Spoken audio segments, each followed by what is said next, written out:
bunch of women and children that comprise the Black community that Black women say is the community. Only Black women and Black children are considered to be part of the Black community, to the exclusion, the ostracizing, and the marginalization of Black men. You might want to see where I'm going with this. Now, the men, Black men, have been ostracized, they have been marginalized within our community to such an extent that they are not present in the numbers that they used to be present in.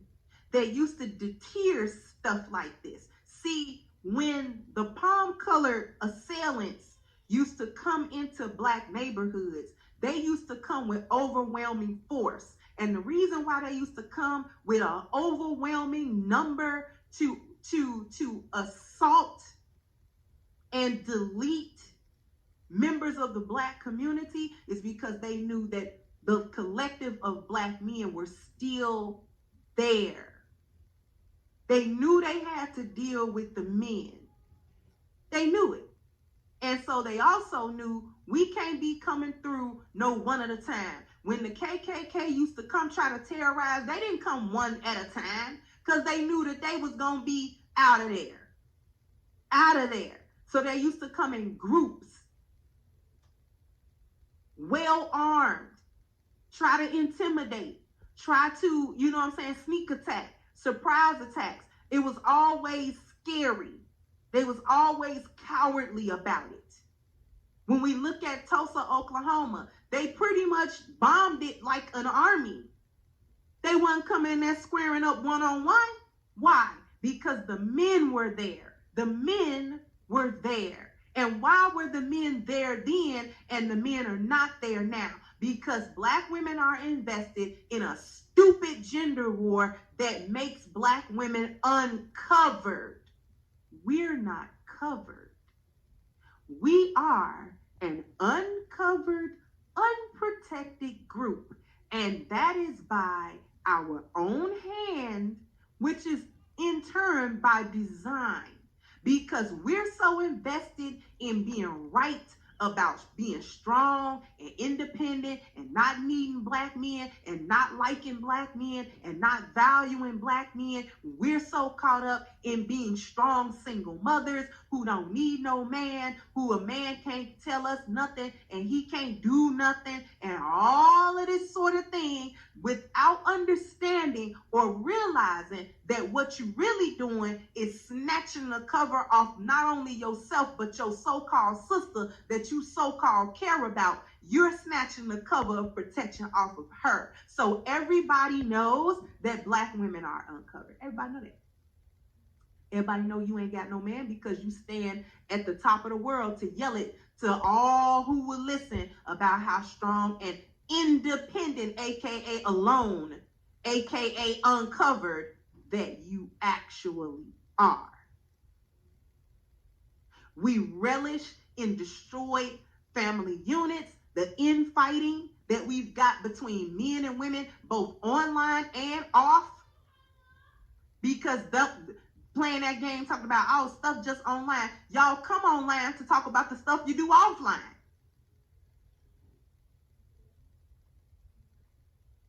And all of this foolishness that Black women have gotten themselves into, that y'all so proud to do, have left Black women vulnerable to not only psychological attacks, but physical attacks like this. They're not going to stop doing it.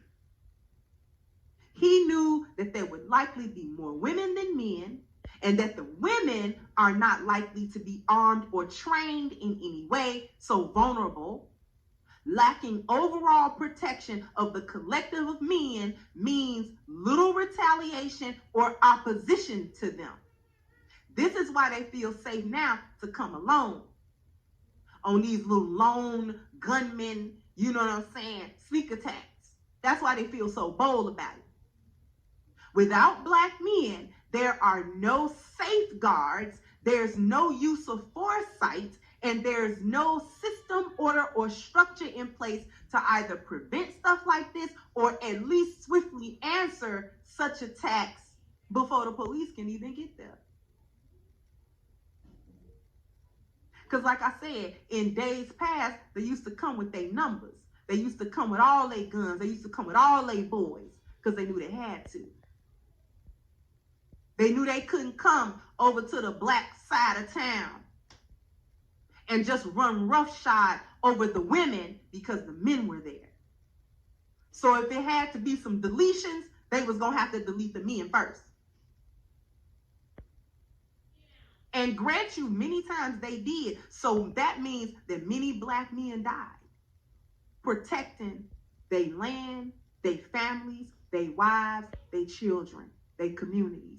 So many black men over the years, over the centuries, have given their life in this respect.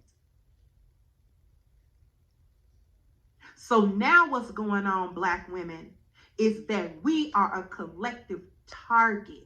We're easy targets for deletion. We are easy targets for kidnapping. We are easy targets for trafficking. We are easy targets to be taken advantage of in any way, shape, or form that other groups can imagine. Because we uncovered it. And we did it to ourselves. And we keep doing it to ourselves. If anybody has ever watched The Walking Dead, the collective of black women now is Oceanside. And if y'all don't know what it is, I'll briefly explain it. Oceanside was a community of only women in a zombie apocalypse. And the reason why they were only women is because a stronger group came through and deleted all the men. And once they deleted all the men, the women went into hiding because they had what? No provision, no protection. There was nothing. They couldn't do it on their own. So they started hiding.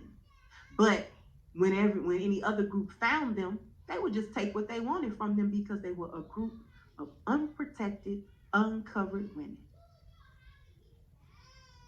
And all that feminist stuff was gone in the wind. Nobody cared about that. You're weak. And you're unprotected, and you're uncovered, and we ain't got to go through a front line of men to get to you. And we can twist your arm to do anything because you women.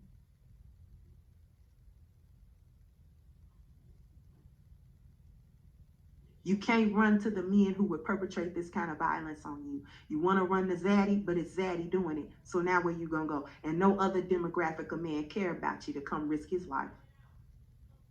Better get it together. Get it together.